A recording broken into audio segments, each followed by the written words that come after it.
Stand and sing of Zambia, proud and free, land of work and joy in unity, victors in the struggle for the right.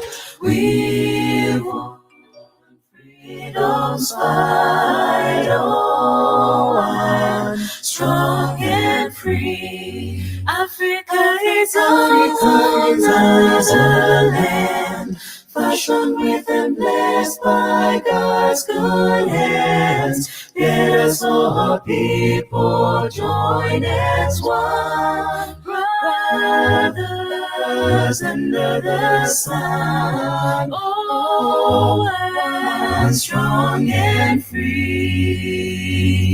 One nation is our pride, dignity and peace is Zambia's pride. Like a noble eagle in its flight, Zambia, praise to thee, oh, one, strong and free. Praise be to God. Praise be. Let's sovereign nation, Zambia, free men we stand under the flag of the land.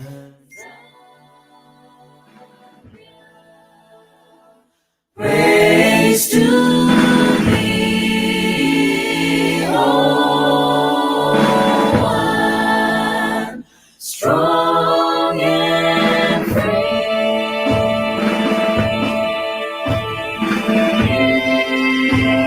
Stand and sing of Zambia, proud and free.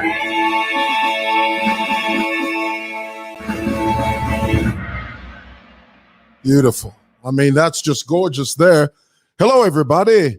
Thank you so much. That's the national anthem done by, I must say, here it is. Let me just throw it up there. That was our Zambian national anthem done by One Heart, I believe. Please correct me in the comments below if I didn't get that right. The great thing about Facebook and the great thing about live streaming is that when you get it wrong, you can trust someone in the comments section will set you right. I mean, they won't pull any punches. They will tell you straight up, flat out zero, that you didn't get it right, Mr. Mwewa. That's not the group that sang it. Well, as far as I know, this group is called One Heart, and they did a beautiful a cappella version of our Zambian national anthem. Beautiful. Thank you so much, guys, for taking the time out of your very busy schedule today to spend a few minutes with me. First of all, let me say, before we get into our little program, let me say that, as many of you know, the whole world knows, yesterday we lost our gallant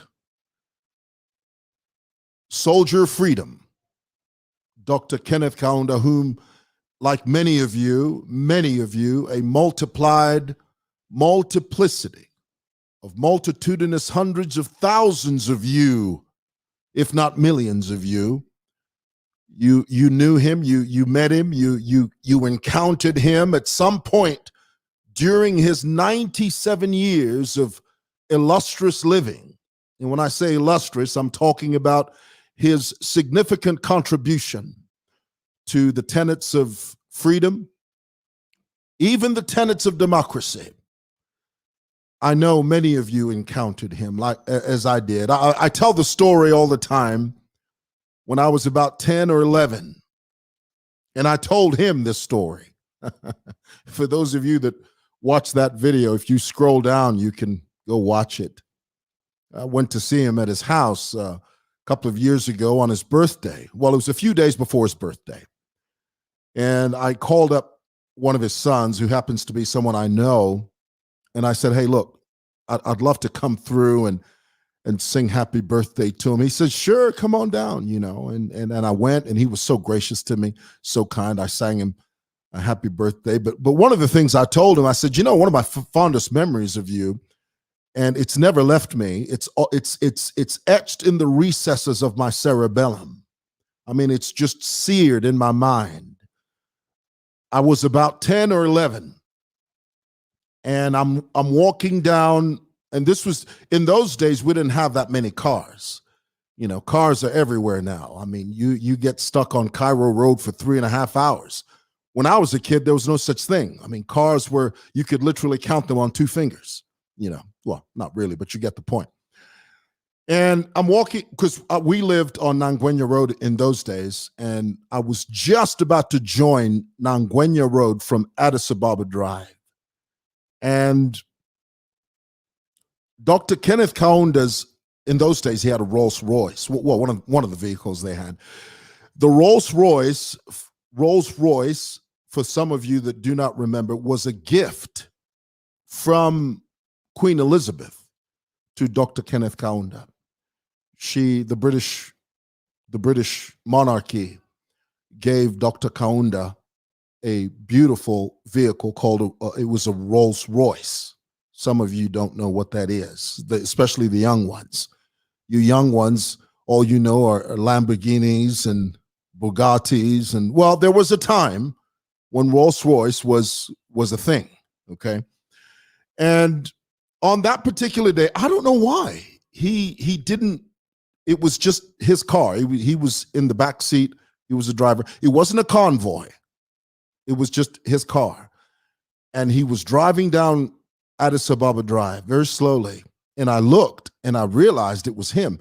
And he rolled down the window. I waved at him. He rolled down the window and he looked at me and he waved and he smiled. I ran home and I told my parents, I told my brothers and sisters, I told everybody, you're not going to believe who smiled at me. Yeah, so that was Dr. Kaunda. And of course, over the years, I've had the privilege of meeting him several times. In fact, I remember, some of you don't even, I remember he came here to this building. This was back when my father was alive. And they were planning, the UNIP meetings were being held, the major ones were being held here. This was after the MMD had taken over, and Dr. Kaunda was re-entering the political arena. Well, in those days, those post MMD, that post MMD era, Dr. Kaunda, sorry, not post MMD, post UNIP. Let me say it right. After UNIP came MMD. That post UNIP era, the meetings, the UNIP meetings were being held right here at Simonson Building. And so every so often, as I was running up the stairs, this was when I was much younger, I would run into him. He would be coming down the steps, and with my dad. And I remember the first time I ran into him in the staircase, my dad said to Dr. This is my son. And I was very young then, and well, younger, hello. And very pleasant, just always warm, always kind, always just warm. And so today, I know that the whole country is mourning, but the truth is, we should do 2 things today. Yes, it's sad to lose such an iconic figure. It's heart-wrenching. But we must also understand and never lose sight of the fact that this man lived a full life.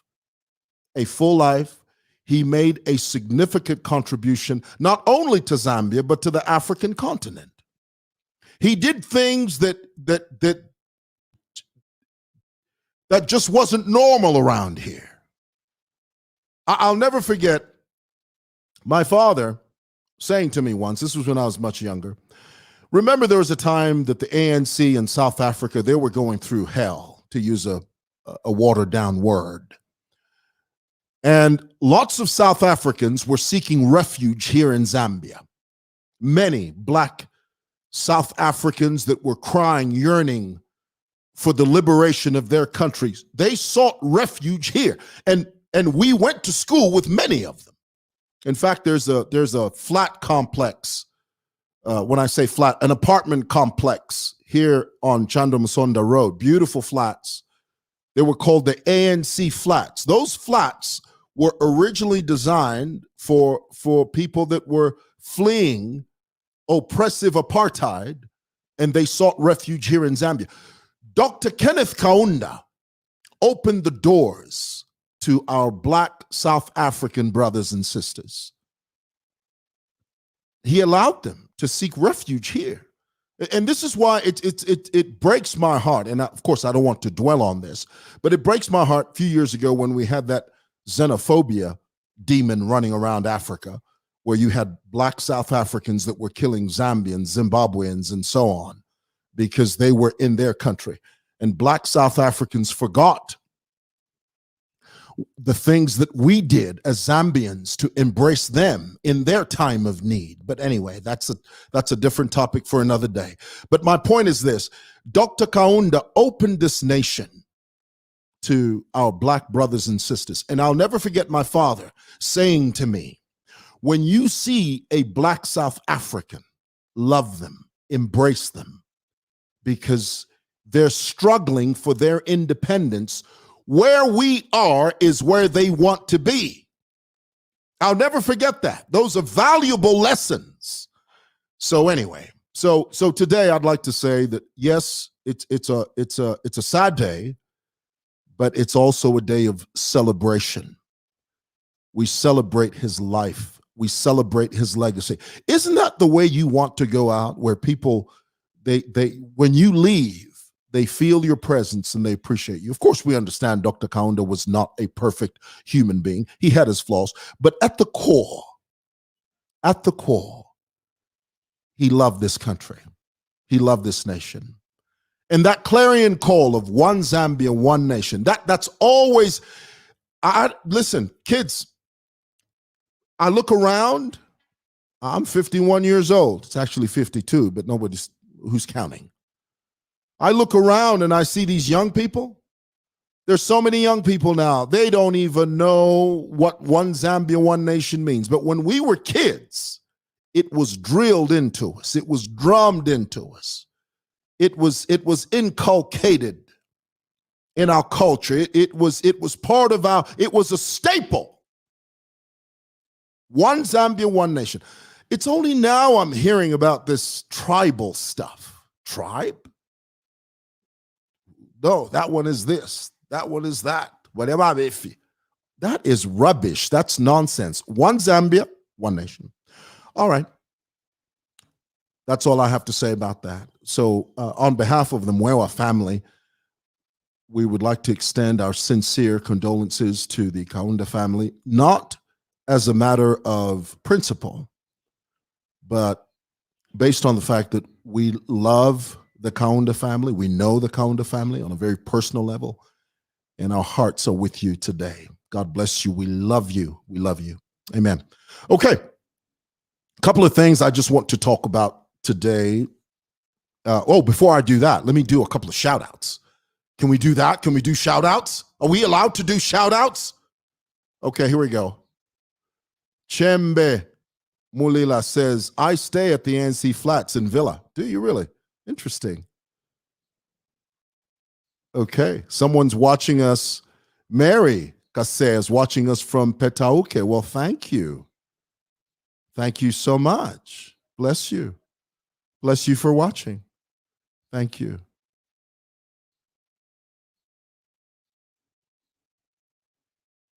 Comrade Kabunda Kunka says, we called them guerrillas. Yes, I know what you mean when you say that. There were guerrilla fighters. They were fighting the oppressive apartheid regime. Apartheid. There was a time, I'm not kidding, there was a time before South Africa released itself from the clutches of apartheid. There was a time during the height of apartheid that if your passport was stamped with a South African stamp. You were not allowed to go into other nations.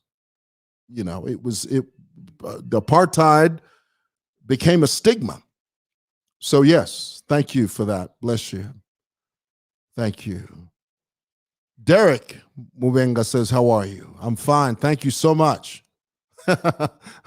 Siloa says, Rolls Royce. It's actually Rolls Royce. Not Royce Rolls. To Rolls Royce. It's not Royce Rolls. It's Rolls Royce. Isn't it Rolls Royce? I thought it was Rolls Royce, not Royce Royce. No, it's Rolls Royce. Yes, it's Rolls Royce, not Royce Rolls. Okay. All right. Thank you so much. Thank you for tuning in. Bless you. A couple of things I just want to talk to you about. As many of you know, a few days ago, Mr. David Young, who happens to be the charge d'affaires, or charge d'affaires, as they say in French, from the United States Embassy, he made a few statements that I'd like to delve into for a few moments. But before I do that, let me ask you this question. And I'll take this opportunity to teach you this. I know many of you know this, but I'll teach it to you. What is a charge d'affaires? What is that? Do you know what that is?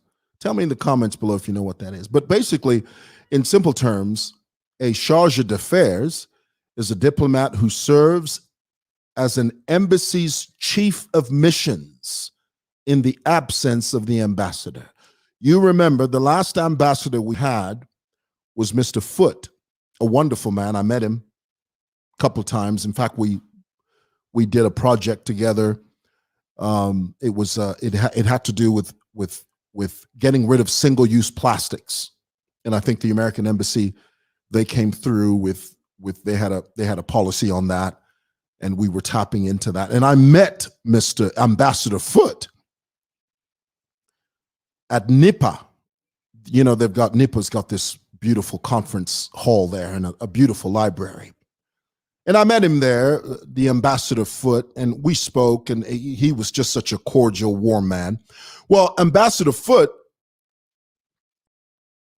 we had a thing where there was a misunderstanding between the American Embassy and the Zambian government. And as a direct consequence of that misunderstanding, Ambassador Foote left, went back to the United States. I'm not sure where he's based now.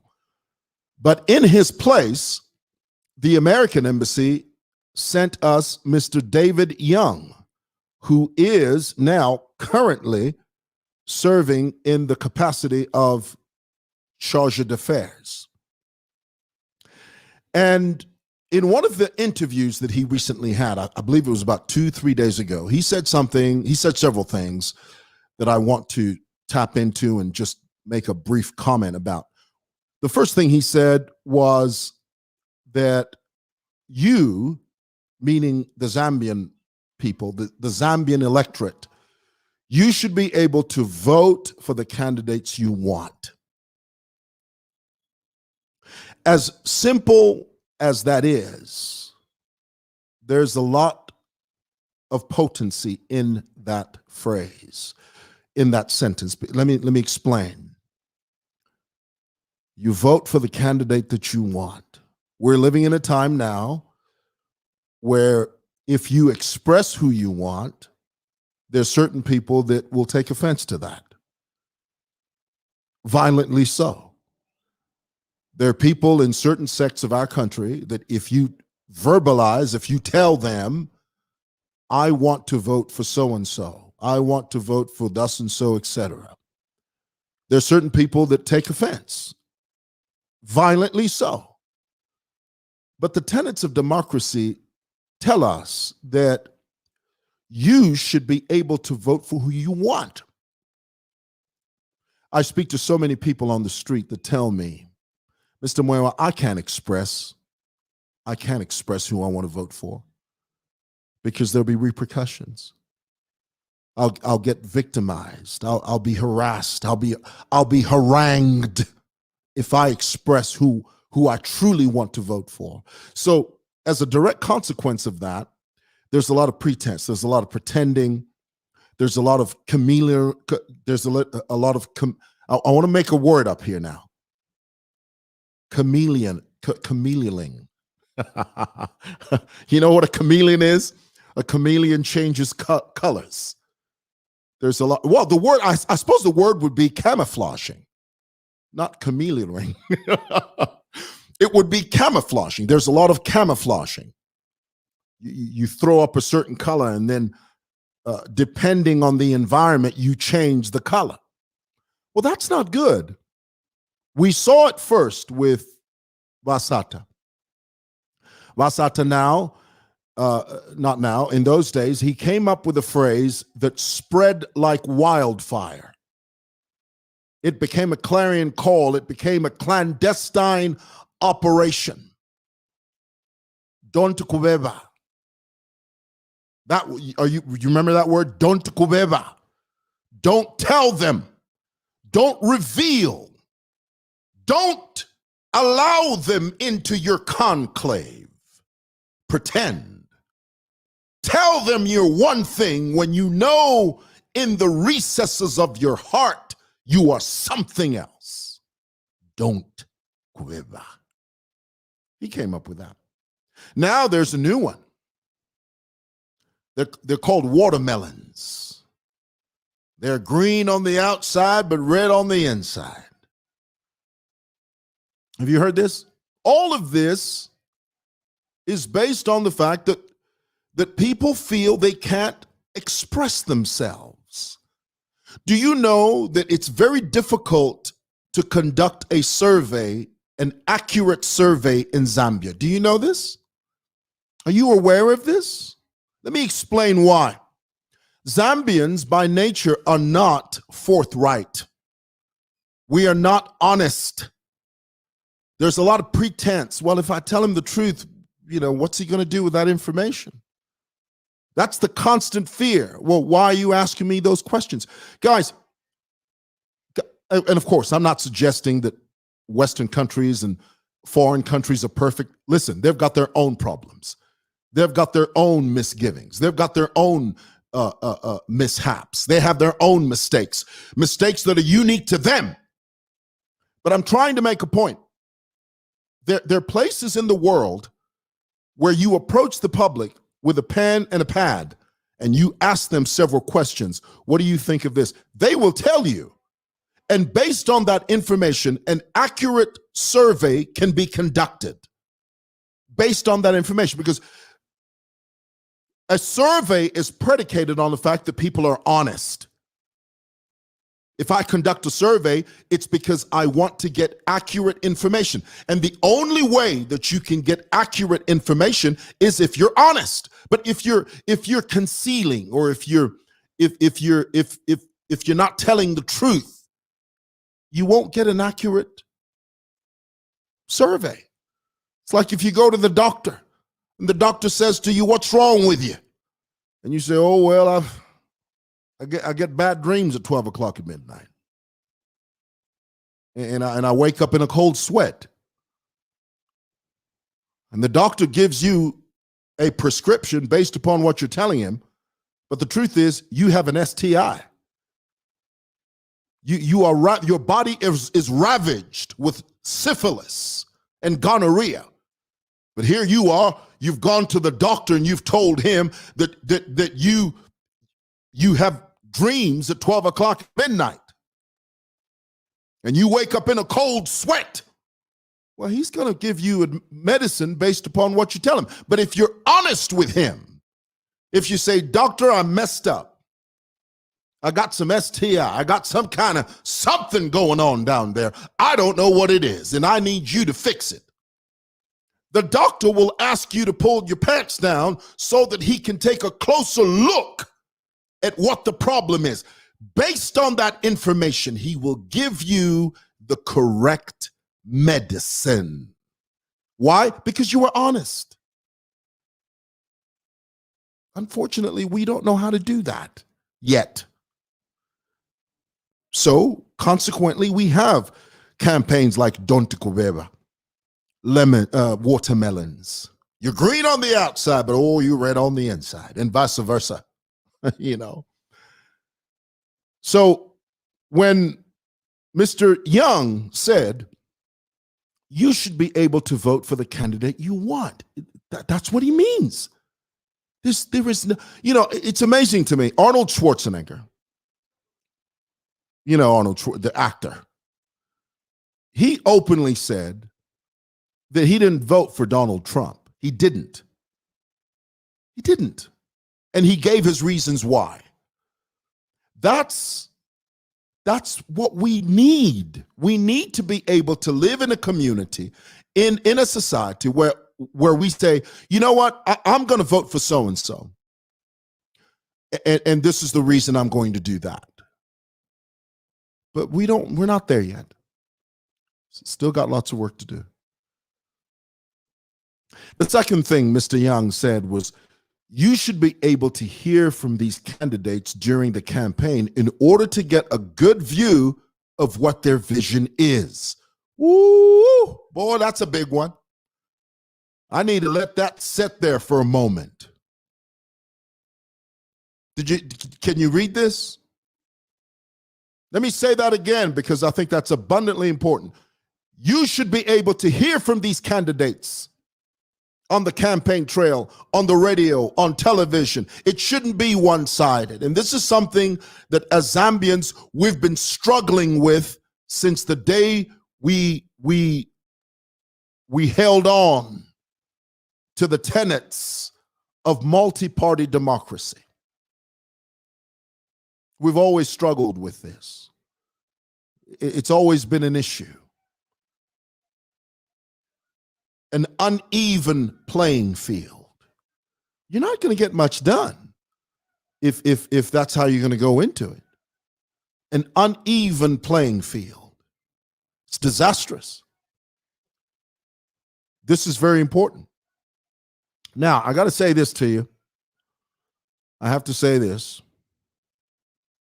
And I know this is going to be very controversial, but I'll say it anyway.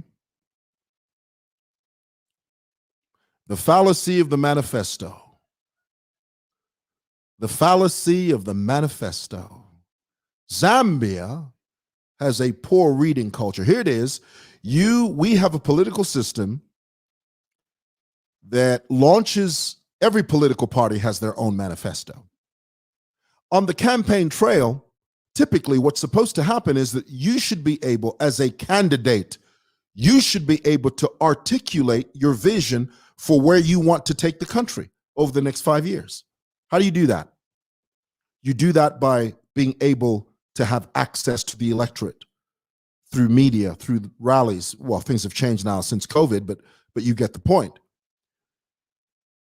Zambia is unique because this right now is not working.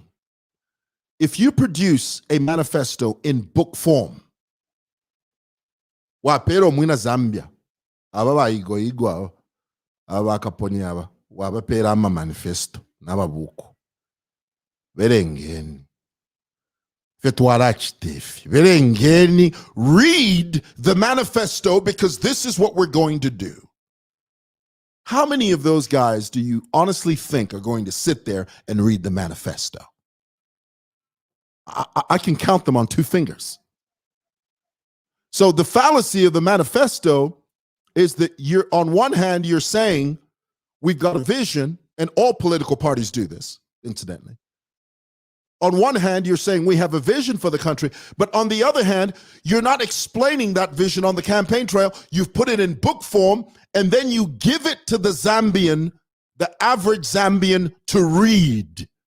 Belenga, go and read the manifesto so that you have a sense of where I want to take this country over the next 5 years. Are you kidding me? What Zambian do you know that's going to sit down and pore over the pages of a manifesto and make an informed decision about who he's going to vote for? You're shooting in the dark. Sorry to say that, but you are. So the fallacy of the manifesto is that you're asking too much. When you give a book to the average person on the street and say, read it. And what's really sad is that by now we should have gotten over this hurdle. I mean, we're in 2021. We've been liberated since 1964. You're telling me that we still don't have a reading culture? We don't have a reading culture? All we know how to do is throw up gang signs and party slogans. Bamaka, forward. Well, that's nice and dandy, but sit down with me, articulate, tell me what the policies of your party are. Articulate to me some of the things that you want to do.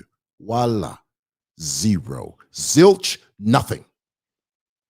That's sad, really is sad. All right. The third thing Mr. Young said was, we don't take sides. Is that on there? We don't take sides. Cadres shouldn't use the American flag, and I'm so glad he touched on this. Let me say, I am disappointed that the government, our government, didn't come out strongly to condemn and to denounce the use of military regalia and the use of the American flag, a foreign flag. Don't get me wrong. I love America. I love America. I love it, but it's not my country. Are you getting that? I love the United States. I love the American people. But America is not my country. My allegiance. See that flag over there? Can you see it? Why do you think I have that there? Because that will hold. You know the old song, "The Anchor Holds." Oh, boy, that's good. For those of you Pentecostals, you'll recognize that one. There's that old song, "The Anchor Holds." That flag will stand come rain, come sunlight, come sleet, come snow, come hurricane, come storm. That flag will stand. Party flags don't stand. They're there for a season. UNIP was there. It's gone. MMD was there. It's gone. Patriotic Front is there now, but one day they're going to go. If these guys come in, the red guys, if they show up on election day and they win, guess what? One day they will go. They will go. But you see that flag over there? That flag's going nowhere. The anchor holds. That's the reason you have to look at the country as a whole. Very important. Last point. Leadership sometimes means that you get criticized and called names. Man, this is the difficult one. This is really tough. But that's what leadership is. Unfortunately, when you're a leader, this is what happens. Of course, and I've always said this. I've always said that the laws, the cyber laws that we have are good laws. The people that abuse the internet, cyberspace, the social media space, those are the ones that complain. But if you stay within the confines of the law, it's a good thing. But sometimes you get people that criticize you. Criticism is not an awful thing. And this is something that I struggle with as well sometimes, I must tell you. You know, sometimes in the comments, someone will say something to me that I don't like. And honey, I will block them faster than you can say molasses. I do. Not that I don't like criticism. I just don't like being insulted. Let's put it that way. But unfortunately, as a leader, sometimes that happens. And you have to know how to deal with that. Of course, there's a framework as far as the law is concerned, and we have to operate within that framework. But Mr. Young's point was leaders get criticized sometimes, and you have to know how to navigate through that. Really, really important. Okay. Goodness, I've been speaking for 35 minutes. Who talks for 35 minutes? That's terrible. Hey guys, thank you so much. Thank you. Bless you. I'm not taking phone calls. I just wanted to share that with you. And God bless you. Stay safe out there, guys. Mask up. Do everything you can to protect yourselves. Be socially distanced. Wash your hands constantly. Mask up. Be safe. Love you so much. Precious